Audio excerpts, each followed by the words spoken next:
Conocí el trabajo del Cuerpo Legislativo. Honorable Consejo Deliberante de San Rafael. Algunas semanas atrás, la Secretaria Nacional, Gabriela Torres, junto con el referente de UTN a nivel nacional, firmaron un acuerdo de trabajo colaborativo. Y bueno, y a partir de ahí, todos los dispositivos de Cedronar, todos los programas de Cedronar y todas las universidades, las delegaciones de las universidades de UTN en el país, empezaron a trabajar en ese proyecto. Eso fue lo que hicimos aquí en San Rafael, que digo, no es muy casual de que esto coincida, digo, es como sucede por ahí en las grandes ciudades, que coincida la universidad con los dispositivos de Cedronar, pero no es muy habitual en las ciudades del interior del país, así que particularmente aquí en San Rafael tenemos 2 dispositivos de Cedronar, uno en Montecomán y uno en el barrio El Sosneado, y tenemos una muy buena universidad que, bueno, todos conocemos. Recordemos que, bueno, el tema de Cedronar trabajan con la prevención, con lo que es asistencia, acompañamiento a personas que tienen la problemática de las drogas, ¿no? La adicción. Problemáticas de consumo de distintas sustancias, sí, definitivamente. Hay un equipo, hay 2 equipos, como te decía, uno en Montecomán y uno en el barrio El Sosneado. Son equipos interdisciplinarios que hacen tratamiento, hacen abordaje, pero también hacen todo lo que tiene que ver con la prevención y la promoción de la salud particularmente. Así que bueno, en eso se estuvo trabajando. La idea es poder ofrecer herramientas de desarrollo para las personas que asisten a estos espacios actuales. Digo, habitualmente pensamos en que la herramienta debería ser un oficio, como para poder pensar en el trabajo, en un ordenador, como es de la vida cotidiana, como es el trabajo, sí, ¿no? Claro.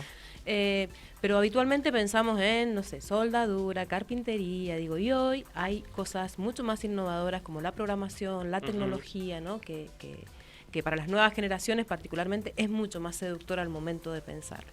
Bueno, esas son las herramientas que tiene específicamente la UTN. Se ha abierto una carrera no hace mucho tiempo de programación, digo, hay centros de estudiantes, hay becarios en esos espacios, ¿no? De becas importantes que deben contraprestar. Entonces la idea es encontrarse, pensar proyectos colectivos, sumar, digo, desde una educación pública a otro espacio institucional del Estado como es Cedronar, poder ofrecer a San Rafael una red y un dispositivo que permita garantizar derechos, ¿no? Totalmente.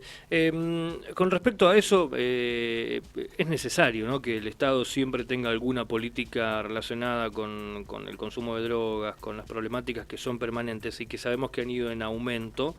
Y bueno, la verdad que a veces las edades son bastante alarmantes, ¿no?, donde comienza el consumo y a veces las personas cuando llegan quizás a consultar o a pedir una ayuda es cuando ya está muy avanzada la problemática, ¿no?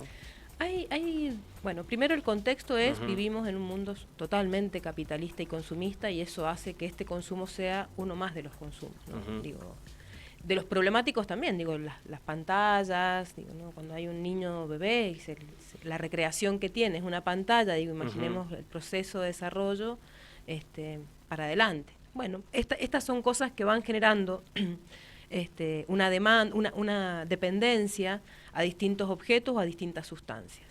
Realmente es un mundo... Lo que pienso que tenemos que ofrecer es algo que genere la posibilidad del desarrollo de la creatividad, del desarrollo de la persona, de sus mejores capacidades, aptitudes, donde encuentre la posibilidad de comunicarse, vincularse con lo mejor de sí. Digo, cuando empezamos a pensar en esos espacios amigables, es donde creemos que esto puede ser un tránsito. Habitualmente la experiencia del consumo en la adolescencia se genera, digo, es como un desafío. Lo que es muy importante es entender el riesgo que se corre, pero a la vez haber adultos o adultas alrededor que sean capaces de acompañar esos procesos y de cuidar. Digo, cuando sucede alguna situación grave y hay adultos y adultas que saben qué tienen que hacer, que pueden activar algunos dispositivos de cuidado, que pueden generar una palabra para después de la conciencia, de la responsabilidad, de lo que eso implica. Digo, cuando se genera ese proceso, habitualmente muchas y muchos jóvenes transitan el momento, es una etapa y después pasa. Digo, cuando eso no está, habitualmente el problema cada vez se hace más grave. Claro. Es muy difícil cuando no hay sostenes alrededor. Ahí es donde cada vez se complejiza más, ¿no? Digo, cuando esto se va generando, por eso es tan importante, disculpen, que el Estado esté. tanto para acompañar a quienes están atravesando ese proceso de problemático de consumo, de adicción, pongámosle el nombre que de distintos espacios se le pone, pero también a las familias, a sus vínculos, a quienes acompañan, digo, ¿no? Acompañar a quienes acompañan es fundamental en estos temas. Bien, vos decías recién una palabra, nos salimos un poquito del tema, pero me gustó lo que comentaste. Hacías la comparación, ¿no? De qué cosas le damos a los niños por allí con respecto a las pantallas, y esa es la forma de entretenerse, ¿no? O de tener vida prácticamente.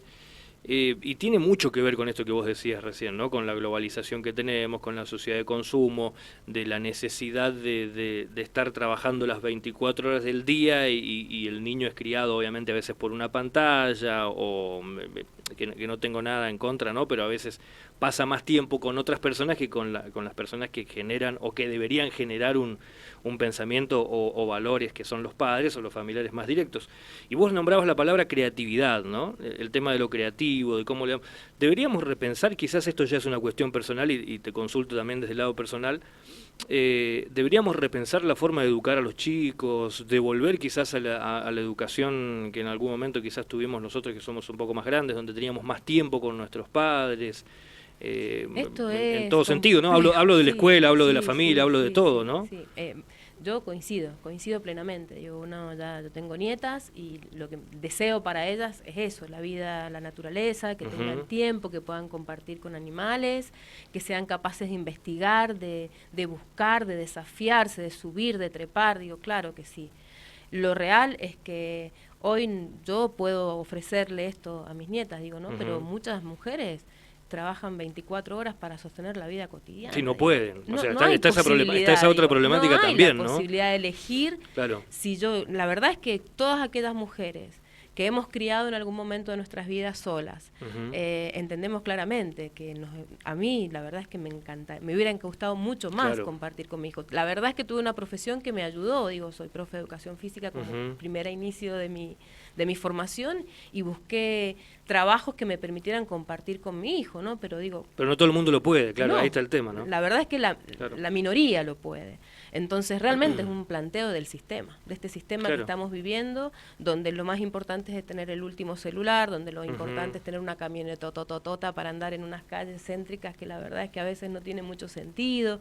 Lo importante, pasa a ser por el tener y no el ser. Y es todo un modelo cultural, social, que hay que replantearse, que hay que pensar, y ahí sí se juega el modelo educativo, y hay un gran cuestionamiento a nuestro modelo educativo, nosotros vemos a nuestros niños, nuestras niñas sentados a veces con formatos tradicionales, donde es muy difícil crear en un sistema educativo rígido que hoy a veces no está ayornado a la realidad de los niños y las niñas de hoy, de los adolescentes. Totalmente. De las adolescentes. Es como complejo, sí. Sí, bueno, podríamos quedarnos charlando de eso. Iba a decir un par de cosas más, pero bueno, vamos a pasamos a otro tema.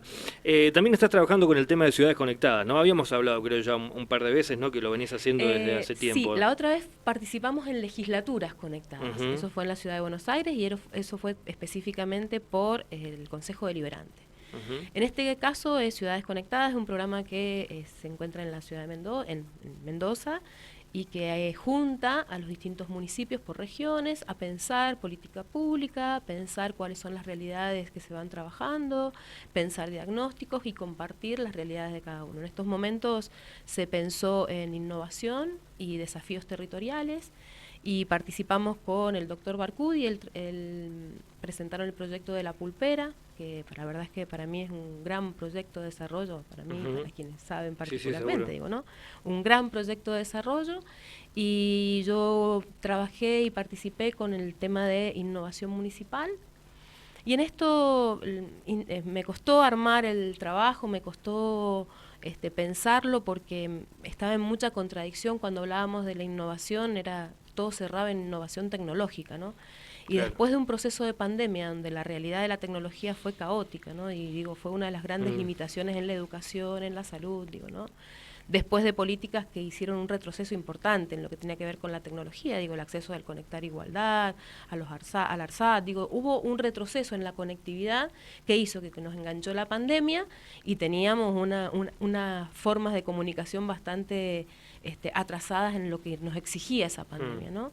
los teléfonos, teníamos teléfonos viejos, digo, vamos arreglando, ya no lo compramos, no se compran los teléfonos como antes, digo, bueno, todo ese recorrido a mí la verdad es que me ponía en mucha contradicción hablar de innovación tecnológica cuando la realidad de las vecinas, los vecinos, era la cotidianidad diferente, no claro, era eso. Claro.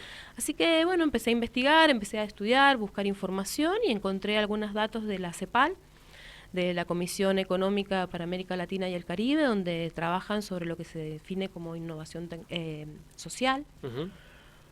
Y ahí empecé a hacer un análisis de lo que se definía en San Rafael, lo que había pasado en San Rafael en pandemia. Particularmente hice un relevamiento de todos los programas que se crearon específicamente para eso, ya sea en el espacio específico de asistencia en alimentos, desde desarrollo social, desde el acompañamiento a las ollas solidarias, a los comedores, a los merenderos, sectorizar, regionalizar, lo que tenía que ver con los elementos de higiene. Se armó un equipo de trabajo que empezaron a fabricar, mujeres que empezaron a diseñar batas, uh-huh. Barbijos, cofias, digo, bueno, se armó todo un dispositivo por ahí y poco a poco se fue armando un dispositivo que tenía que ver con el acompañamiento a la salud mental, un acompañamiento a aquellas personas que estaban aisladas, se creó el observatorio, y digo, eso sí es un proceso muy innovador que fue muy llamativo en el país, uh-huh. que permitía centralizar la información, acompañar, ordenar, saber quiénes estábamos, quiénes teníamos, en qué sectores, con quiénes teníamos que articular, quiénes deberían hacer el seguimiento de esto. Se armó un programa para acompañar a las infancias de recreación, con un kit de recreación que permitiera jugar en familia, compartir eso en realidad, para saber cómo acompañar esos procesos. Se trabajó en relación al acompañamiento de las mujeres en situación de violencia, digo, se pensó un gran dispositivo rápidamente en relación a lo social. En relación a la salud se generó un espacio, como ustedes saben, de hisopados que no había en ningún otro lugar del país, uh-huh. digo, ¿no? El centro modular, se arma el centro modular rápidamente, uh-huh. con acuerdos, todo con acuerdos, nacionales, provinciales, digo, con acuerdos. Se abre nuevamente el laboratorio para poder hacer las verificaciones de esas pruebas rápidamente, para poder testear, para poder saber, digo, se generó un proceso rapidísimo que permitió ese proceso, este acompañamiento. Uh-huh. Esto no sucede porque sí, digo, y ahí para mí es el proceso de innovación social. San Rafael tiene una historia de trabajo colaborativo y solidario entre el Estado y las organizaciones de la sociedad civil. Un año antes, justo un año antes de pandemia, el intendente se había reunido con más de 400 entidades intermedias en el Club Banco Mendoza, uh-huh. pensando la realidad de cada una, cómo venían trabajando, qué se venía haciendo. Desde el Consejo Deliberante venimos trabajando la condonación y la excepción de las deudas para que estas instituciones puedan ponerse en regla, digo, y ese proceso se dio en ese marco. Toda esa articulación uh-huh. que yo te comento se da porque rápidamente se generaron dispositivos, con la Cruz Roja, con la Cámara de Comercio, con las entidades intermedias que estábamos hablando, con las organizaciones sociales y políticas de los distintos territorios. Digo, lo que fue es rápidamente coordinar acciones entre todos uh-huh. estos espacios que ya teníamos conocimiento, nos conocíamos, había una construcción de confianza, teníamos los teléfonos, digo, no había que rearmar un proceso de trabajo. Claro, si no quizás nunca se podría haber hecho tan rápido, ¿no? No, digo, y para uh-huh. mí este es el proceso de innovación social, y ahí en la definición es tomar lo que sucede en la vida cotidiana, en los uh-huh. territorios, y transformarlo en política pública. Cuando uno analiza costo-beneficio, si lo ponemos en algún número, digo, esto siempre es multiplicador, no es uh-huh. 1 más 1, 2. Estas formas de trabajo siempre son multiplicadoras, porque uh-huh. suma, porque genera lo colectivo, porque permite mayores miradas, porque lo solidario se ordena, digo, no sale en lo aislado. Entonces, para mí este fue el planteo. Y esto requiere gran procesos de participación. Claro. Y San Rafael los tiene. Mesas de gestión, si ustedes van a los SIC, los 3 SIC de San Rafael tienen grandes mesas de gestión, se funcionan a partir de las mesas de gestión, mesas socioeducativas, asambleas barriales, digo, encuentros específicos de redes de trabajo de las instituciones que trabajan en políticas uh-huh. de infancia, en políticas de discapacidad, digo, vamos encontrando que hay un nivel de organización que permite pensar en la innovación social a partir de estas entretejido de todos estos programas, proyectos, actividades que suceden en los territorios y se transforman en una política pública que permitió salvar vidas. Bien, estamos con Andrea Matacota, concejal del Partido Justicialista, al frente de todos aquí en San Rafael. Bueno, me quedan un par de cositas más por allí. Una que me parece que es interesante poder destacarlo, que pasó en Cuadro Nacional, que se inauguró hace poquito la cancha de hockey profesional, y bueno, lleva el nombre de alguien muy especial, ¿no? Que nos eso sí fue especial. Sí. Sí, lleva el nombre de María de los Ángeles Vilulón. Hace unos días se cumplió un año de su fallecimiento, y a partir de un pedido de su familia, pero también de todas sus compañeras de hockey, gran compañera, María de los Ángeles de ese grupo, su familia parte del Club de Cuadro Nacional de toda la vida. Así que, bueno, pensamos que era como una muy buena idea que esa cancha que a pronta a inaugurar, tuviera el nombre de María de los Ángeles. Así que hicimos un proyecto de ordenanza que fue con el concejal de ASUF, que fue avalado por todo el recinto, digo por unanimidad, porque la verdad es que es como hablábamos en un momento, ponerle el nombre de María de los Ángeles a esa cancha es hacer historia, pero historia con la gente del lugar, ¿no? Plantamos un árbol y en eso decir, bueno, esas mujeres que hoy transitan esa cancha, algunas más jóvenes, otras ya no tanto, le mostrarán a sus hijas quién era María de los Ángeles, y la María de los Ángeles va a quedar ahí, en la cancha para siempre, digo, ¿no? Con ese árbol, con esa cancha, con esas compañeras que van a seguir creciendo, pero ella va a estar ahí. Así que fue un momento súper emotivo.